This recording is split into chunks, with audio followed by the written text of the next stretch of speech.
నమస్తే అందరికీ welcome back to my channel. So ఈ వీడియోలో ఇంకా అవుట్ఫిట్ ఫ్రమ్ స్క్రాచ్, అది కూడా మీషోలో తీసుకున్న శారీని మేము ఎలా హాఫ్ శారీలా కన్వర్ట్ చేసాము అనేది ఈ చిన్న వీడియో షార్ట్గా స్వీట్గా చెప్పేస్తాను. ఫస్ట్లీ మేము మీషోలో ఈ శారీ తీసుకున్నాము. ఇది మాకు 650 రూపీస్ అలా పడ్డది. ఆ శారీ తీసుకొని హాఫ్ శారీ చేసుకున్నాం అనుకున్నాం, ఎందుకంటే దానికి చాలా పెద్ద బార్డర్ ఉంది కాబట్టి. సో ఎగ్జాక్ట్ ఈ శారీ, ఇందులో చాలా డిఫరెంట్ కలర్స్ ఉన్నాయి, బట్ మేము గ్రీన్ బ్లూ ట్రై చేద్దామని చెప్పి తీసుకున్నాము. ఫస్ట్ అయితే శారీ మొత్తం హాఫ్ శారీ లాగా కుట్టించేసాము, ఐ మీన్ లంగాలా కుట్టించేసాము. దీనికి పౌటంచు సేమ్ పౌటంచు ఇచ్చారనమాట, different blue colour contrast colour అలా ఇవ్వలేదు. సో ఇది మొత్తం లంగా పెట్టి కుట్టించేసుకుంటే బాగుంటుందని మొత్తం శారీ మొత్తం మాకు నియర్లో ఒక 5 మీటర్స్ అలా వచ్చింది, 5 to 6 మీటర్స్ అలా. అది మొత్తం లంగా కుట్టించేసాము, నార్మల్ కుర్చీల లంగా కుట్టించాము. ఎందుకంటే దీనికి అంబ్రిల్లా కట్ అవన్నీ సెట్ అయితే అనిపించలేదు, ఎందుకంటే పెద్ద బార్డర్ వచ్చింది కదా, ట్రెడిషనల్ లుక్ కావాలని చెప్పి మొత్తం శారీ అంతా కూడా ఇలా నార్మల్ కుర్చీల లంగానే కుట్టించాము. ఇది పట్టు కాదు, సిల్క్ టైప్ ఉంటుంది కదా, అలాంటి క్లాత్లో ఉంది. బట్ లుక్ మాత్రం పట్టు శారీలా ఉంది, చాలా రిచ్గా ఉంది లుక్ మాత్రం. క్వాలిటీ వైజ్ ఓకేగా ఉందన్నమాట, పర్వాలేదు. హాఫ్ శారీస్కి శారీస్ ఒక అప్పుడప్పుడు కట్టేటట్టు అయితే ఇది కట్టేయచ్చు. సో అందుకే దీన్ని మేము చూస్ చేసుకున్నాము, మన బడ్జెట్లో వస్తుంది కదా అని చెప్పి. ఇంక దీనికి లోపల మేము లైనింగ్ ఏం వేయించలేదు, నార్మల్ కుర్చీలంగా ఫుల్ శారీ అంతా కూడా ఇలా నార్మల్ కుర్చీలంగా పెట్టించేసాం. దీనికి బ్లౌజ్ పీస్ విడిగా ఇస్తారు, బెనారస్ ఇది, బట్ అది మేము యూజ్ చేయలేదు. వీలైతే అది కూడా పక్కన పిక్ పెడతా. డిఫరెంట్గా బ్లౌజ్ పీస్ ఇస్తాడు సపరేట్గా, కానీ అది అంత సెట్ అవ్వలేదు, కలర్ కూడా ఎగ్జాక్ట్ మ్యాచ్ ఇవ్వలేదు. నార్మల్ బ్లూ ఇచ్చేసారని మేము అది కూడా యూజ్ చేయలేదు. జస్ట్ ప్యారెట్ గ్రీన్ ఇంకా dark blue colour combination. Sari మొత్తం చూడడానికి అయితే ఒకేలా ఉంటుంది, పౌటంచు కూడా సేమ్ ఒకేలా ఉంటుంది. అది ఆ చిన్న పార్ట్ మాత్రం తీసేసి ఇంక మిగిలిందంతా లంగా కుట్టించేసాం. పెద్ద బార్డర్ వచ్చింది కదా అని. ఈ శారీకి పైన కూడా బార్డర్ వస్తుంది, సేమ్ కింద బార్డర్ వచ్చింది కదా, సేమ్ ఇందులో హాఫ్ పార్ట్ ఈ మాత్రం అనుకుంటా, ఈ మాత్రం సేమ్ది పైన ఇచ్చారు. అది మేము వేరే హాఫ్ శారీ ఆర్ డ్రెస్ ఏదైనా కుట్టించుకోవచ్చని అది తీపించేసాము. జస్ట్ నార్మల్ పైన ప్లెయిన్ పెట్టి నార్మల్ కుర్చీలంగానే కుట్టించాము. ఇలా మొత్తం కుర్చీలే వచ్చాయి, పెద్ద కుర్చీలే. ఫస్ట్లో చిన్న కుర్చీలు అనుకున్నాం, కానీ చిన్న కుర్చీలు ఈ పెద్ద బార్డర్కి అయిపోతాయి అనిపించింది. సో మేము నార్మల్ కుర్చీలాగా పెట్టుకున్నాం. దీనికి ఏ నారో కట్ కూడా పెట్టలేదు, ఎందుకంటే దీనికి క్యాన్ అవసరం లేకుండానే కొంచెం బుట్టలా వస్తుంది అని అలా పెట్టేసాము. ఎందుకంటే పైన సాఫ్ట్ క్లాత్ కదా, ఆటోమేటిక్గా పైన మనం బోని వేసినప్పటికీ సన్నగా ఉంటుంది, కింద ఈ పెద్ద బార్డర్ వల్ల ఆటోమేటిక్గా బుట్టలా వచ్చేస్తుంది. క్యాన్ అంత అవసరం లేదు, బట్ క్యాన్ వేసుకుంటే ఇంకా బాగుంటుంది. సో నా దగ్గర సపరేట్ క్యాన్ స్కర్ట్ ఉంది కాబట్టి నేను దీనికి లోపల ఏ లైనింగ్ వేయించలేదు. ఒకవేళ లైనింగ్ వేసుకోవాలి అనుకుంటే క్రేప్ వేసుకొని ఇంకా దాని లోపల క్యాన్ కూడా యాడ్ చేసుకోవాలంటే యాడ్ చేసుకోవచ్చు. అలా అయితే ఇంకో 2 డబుల్ లైనింగ్స్ వేయాల్సి వస్తుందని నావేమీ వేయలేదు. నార్మల్గా స్కర్ట్ ఇలా స్టిచ్చింగ్ చేసా, అలాగే స్కర్ట్ కుట్టించాను. స్కర్ట్ వరకు ఇదనమాట. ఉన్న శారీ అంతా కూడా ఇంకా లంగా కుట్టించేసాం కాబట్టి బ్లౌజ్ మేము మగ్గం వర్క్ చేయించుకోవాలా ఆర్ ప్లెయిన్ కుట్టించుకోవాలా అనుకున్నాము. మగ్గం వర్క్ కొంచెం బడ్జెట్ ఎక్కువ ఉందని చెప్పి మేము అనుకున్న బడ్జెట్ మొత్తం అవుట్ఫిట్ అంతా కలిపి ఒక 1500 ఆర్ 1600లో కంప్లీట్ అయిపోవాలనుకున్నాం. సో 1500 టార్గెట్ పెట్టుకున్నాం కాబట్టి బడ్జెట్ క్రాస్ అవ్వద్దు అని చెప్పి మేము నార్మల్ బ్లౌజే కుట్టించుకున్నాం. మేము నార్మల్ బ్లౌజ్లా కుట్టించుకున్నాము. ఈ బ్లౌజ్ నాకు మా అక్కకి ఇద్దరికి అనుకున్నాం కాబట్టి ఇద్దరికి సరిపడే సైజులో కుట్టించుకోవాలని ఇలా కుట్టించుకున్నాం.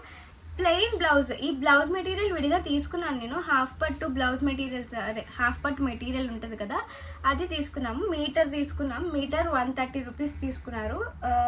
సేమ్ ఓన్లీ ప్లెయిన్ హాఫ్ పట్టు క్లాత్ తీసుకున్నా. ఇది ఎగ్జాక్ట్ మ్యాచ్ నాకు దొరకలేదు, నేను నా షార్ట్ వీడియోస్లో ఆల్రెడీ పెట్టాను కదా. కొంచెం నేనేమన్నానంటే వేరే బ్లౌజెస్ కూడా సెట్ అవుతుంది, ఐ మీన్ వేరే శారీస్కి కూడా సెట్ అయ్యేటట్టు తీసుకుందామని చెప్పి ఇంకా కొంచెం అటు ఇటు ఉన్నా అలానే తీసేసుకున్నాము. అంత ఎగ్జాక్ట్ రాలేదు, చాలా చిన్న డిఫరెన్సే వచ్చింది, బట్ సెట్ అయిపోయింది లాస్ట్కి అయితే. ఇంకా నేను చెప్పా కదా ఈ శారీకి మిగిలింది బార్డర్, పైన సైడ్ బార్డర్ అంతా వచ్చింది అని. ఆ పై సైడ్ బార్డర్లో కొంచెం బార్డర్ తీసుకున్నాం మేము. తీసుకొని ఇలా హ్యాండ్స్కి ఇంకా అలానే బ్యాక్ వేయించుకున్నాము. ఈ 2 సైడ్స్ కూడా నక్లీస్ అంటారు కదా, బ్రాడ్ అండ్ డీప్ నక్లీస్ పెట్టించుకున్నాము. సో వెనక ఇలా ఆ బార్డర్ వేయించుకున్నాం అనమాట. క్లియర్గా చూపిస్తాను, నేను సైడ్ వీడియో కూడా పెడతాను కాబట్టి మీకు ఇంకా క్లియర్గా ఇలా ఉంటుంది అనమాట బ్లౌజు. ఇది లైక్ నక్లీస్ మెడ అంటారు కదా, సో మేము దానికి వెళ్ళాము. మా బడ్జెట్ క్రాస్ అవ్వద్దు, బట్ మాకు డీసెంట్ సింపుల్ క్లాసీ లుక్ కావాలని చెప్పి. ఎందుకంటే కిందంతా కూడా మనకి ఫుల్ లంగా ఫుల్ హెవీగా రిచ్గా ఉంటుంది. సో బ్లౌజ్ కొంచెం సింపుల్ చేద్దామని బ్లౌజ్ ఇలా బ్రాడ్ అండ్ డీప్ నెక్స్ పెట్టి, ఇక్కడ బ్యాక్ కూడా అదే లేస్ వేయించుకున్నాము. ఫ్రంట్ వేయించలేదు, మళ్ళీ front normal plain French cut, I mean ఇది ఏమంటారు, ఈ కట్ పెట్టి కుట్టించుకున్నాం అంతే. ఫ్రంట్ కూడా సేమ్ నెక్లెస్ మెడ. దీనికి బార్డర్ వేద్దాం అనుకున్నాం కానీ వద్దు, ఐ మీన్ బ్లౌజ్ని అసలు హెవీ చేయొద్దు, బ్లౌజ్ని చాలా సింపుల్గా ఉంచుతాం అనుకొని ఈ బ్లౌజ్ స్టిచ్ చేయించుకున్నాం. సో ఈ మెటీరియల్కి నాకు 130 రూపీస్ పట్టింది, 1 మీటర్ తీసుకున్నాను కాబట్టి. ఇంక ఈ బార్డర్ శారీలోదే కాబట్టి ఏమవులే. ఈ బ్లౌజ్ స్టిచ్చింగ్కి మాకు 400 తీసుకు, దీని లోపల వేసిన లైనింగ్ కూడా నేనే ఐ మీన్ తెచ్చుకున్నాం కాబట్టి అంతా లాస్ట్లో చెప్తా. మెటీరియల్కి అయితే ఇప్పుడు చెప్పేసా, మెటీరియల్ అయితే 130 రూపీస్ పడ్డది. స్టిచ్చింగ్ కాస్ట్ నేను లాస్ట్లో చెప్తా. ఇప్పుడు దీనికి ఓనీ ఏం సెట్ చేయాలి అన్నది టాస్క్ అయింది మాకు. యాక్చువల్లీ నా దగ్గర మోస్ట్లీ రెడ్ ఉంటాయి, కొన్ని ఓనీస్ ఉంటాయి కానీ నా దగ్గర డార్క్ బ్లూ జార్జెట్లో లేదు. హాఫ్ పట్టులో ఇంతకుముందు వేరే హాఫ్ శారీకి తీసుకున్నాను ఈ హాఫ్ పట్టు ఓనీ, అదే వేసేద్దామని. అంటే ఇంకా బడ్జెట్ క్రాస్ అవ్వడం ఇష్టం లేక దాన్నే దీనికి పేర్ చేద్దాం అనుకున్నాము. జార్జెట్ చూసాము, బట్ మాకు అది ఓనీ 600-650 అలా పడ్డది. ఓనీని కూడా స్క్రాచ్ నుంచి చేద్దాం అనుకున్నాం కానీ బట్ మనకు అంత టైం కూడా లేదు, టైం చాలా ఎక్కువ పడుతుంది ఐ మీన్ ఈ స్క్రాచ్ నుంచి చేయడానికి.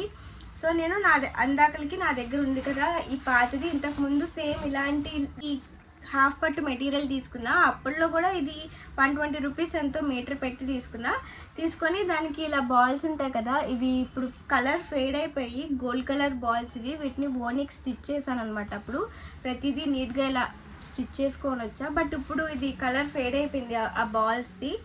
సో బట్ అదే పేర్ చేసేసాను దీనికి, అంటే కొంచెం పట్టు లుక్లో వచ్చింది. జార్జెట్ వేసుంటే అది ఇంకో డిఫరెంట్ లుక్ వచ్చేది ఏమో, ఇది వేయడం వల్ల కొంచెం రిచీగా ఐ మీన్ పట్టు లుక్లో వచ్చేసింది అనమాట. మేము యాక్చువల్లీ పట్టు లుక్లో అనుకోలేదు. సో ఇప్పుడు నేను వేసుకునే ఓనీ ఎలా ఉంది, ఇలా కొంచెం మిక్స్ చేద్దాం అని అనుకున్నాం కానీ అప్పటికి మాకు టైం సెట్ అవ్వక మేము అనుకున్న బడ్జెట్ కూడా క్రాస్ అవ్వకూడదని చెప్పి మేము ఇదే ఓనీని సెట్ చేసాం. బట్ ఇది నన్ను అడిగితే జార్జెట్ కన్నా ఇదే బాగా సెట్ అయింది. అది రేట్ ఎక్కువ అవుతుంది, ఇది మనకి బడ్జెట్ కూడా తక్కువ అవుతుంది. ఇది ఇంకా అలానే దీనికి పట్టు లుక్ కూడా వచ్చింది. పట్టు లుక్ కావాలనుకుంటే ఇలాంటి హాఫ్ పట్టు ట్రై చేయండి, పట్టు లుక్ వద్దు అనుకుంటే మీరు ఇలా జార్జెట్ వాటికి వెళ్ళొచ్చు. సో దీనికి బార్డర్ వేయిద్దాం అనుకున్నాం కానీ బార్డర్ ఇలాంటి బార్డర్ లేస్ ఏదైనా వేయించేటప్పటికి లుక్ మారిపోయింది అనమాట, పట్టు బార్డర్లా లేదు. సో ఈ కలర్కి బార్డర్ అంతా సెట్ అవ్వలేదు అనిపించి వేయించిన బార్డర్ కూడా తీసేసి సింపుల్ ప్లెయిన్గానే సెట్ చేసాం. సో దట్ మనం వేసే ఆర్నమెంట్స్ అన్నీ కూడా ఎలివేట్ ఐ మీన్ అన్నీ కనిపించాలి, లుక్ ఉండాలి అని చెప్పి ఫుల్ పట్టు లుక్లో వచ్చింది కదా, అలానే వెళ్దాం. ఇంకా మళ్ళీ కలపద్దు అది ఇది మిక్స్ చేస్తే అంత లుక్ లేదు దీనికి. ఎప్పుడైతే బార్డర్ వేయించామో అప్పుడు వెంటనే బార్డర్ తీయించేసి ఇలా సింపుల్గానే వేసాం. అప్పుడు ఇంకా పట్టు లంగావణి లుక్లోనే వచ్చింది. సో ఈ ఓనీ నాకు 2.5 మీటర్స్ కాబట్టి ఒక 300 అలా అయ్యింది అనుకుంటా. ఓనీకి మాత్రం నాకు 300 అయింది. బట్ ఇది ఇప్పుడు తీసుకునేది కాదు, ఇంతకుముందు ఆల్రెడీ వేరే హాఫ్ శారీకి తీసుకునేది, దీనికి కూడా ఇలా సెట్ అయ్యింది. సో నేను ఓనీ ఏం తీయలేదు, నాకు ఇలాగే చాలా బాగుంది అనిపించింది. ఇంకా వేరే తీసినా కొంచెం అంత అటు ఇటు ఉంటుంది, ఇదైతే చాలా ట్రెడిషనల్ లుక్ వచ్చింది. సో ఓనీ కూడా అంతే. ఇంకా స్టిచ్చింగ్కి అయితే యాజ్ యూజువల్ నేను ప్రతి వీడియోలో చెప్పినట్టే నాకు స్కర్ట్కి ఇంకా అలానే బ్లౌజ్కి కలిపి 1000 రూపీస్ తీసుకున్నారు. ఇది మొత్తం ఏ మోడల్ కావాలి అంటే నేను కొంచెం డిఫరెంట్ మోడల్ చెప్పాను కాబట్టి సో నాకు స్కర్ట్కి ఇంకా బ్లౌజ్కి కలిపి 1000 రూపీస్ అయింది. మెటీరియల్ అంతా కూడా నేను అనుకున్న దానికన్నా తక్కువే వచ్చింది అనమాట. ఇదేమో 600 అలా వచ్చింది. ఇంకా బ్లౌజ్ మొత్తం అంతా కలిపి నాకు మెటీరియల్ ఒక 200లా అయ్యింది. సో 800 ప్లస్ నేను ఓనీ తీసుకోలేదు, ఒకవేళ తీసుకొని ఉన్నా సరే ఇది ఒక 300 కాబట్టి 1100లో 1500 తక్కువలోనే నాకు మెటీరియల్ అయిపోయింది. ఇంక స్టిచ్చింగ్ మనం ఎప్పుడు కంపేర్ చేయకూడదు, అది డిఫరెంట్. సో నేను 1500 లోపు అవుట్ఫిట్ చేసుకోవాలనుకుంటే నాకు 1100కి మంచి పట్టు లంగావని అయ్యింది. సో మొత్తానికి ఈ సంక్రాంతికి మేము చేసిన అన్ని అవుట్ఫిట్స్లో ఇది ఒక అవుట్ఫిట్ అనమాట. దట్టు మేము 1100కే చేసేసాం. ఇంకా నెక్స్ట్ అవుట్ఫిట్స్ చాలా ఉన్నాయి. ఇప్పుడు నేను వేసుకున్న అవుట్ఫిట్ కూడా అవుట్ఫిట్ ఫ్రమ్ స్క్రాచ్దే. నేను నెక్స్ట్ వీడియోలో అప్లోడ్ చేస్తాను ఇది ఎలా చేశాను ఏంటి అని. అండ్ బై ద వే ఈ అవుట్ఫిట్ కూడా ఎలా ఉందో నాకు కామెంట్ చేయండి, I would like to know. నేను వెంటనే ఈ వీడియో కూడా పోస్ట్ చేసేస్తాను.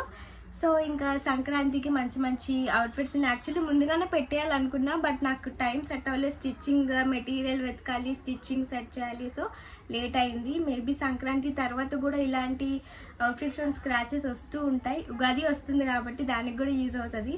సంక్రాంతికి అయితే కొంచెం లేట్ చేసాం మరి, బట్ ఉగాదికి మాత్రం డెఫినెట్గా చాలా ఒక 1 month ముందు నుంచే స్టార్ట్ చేస్తాను.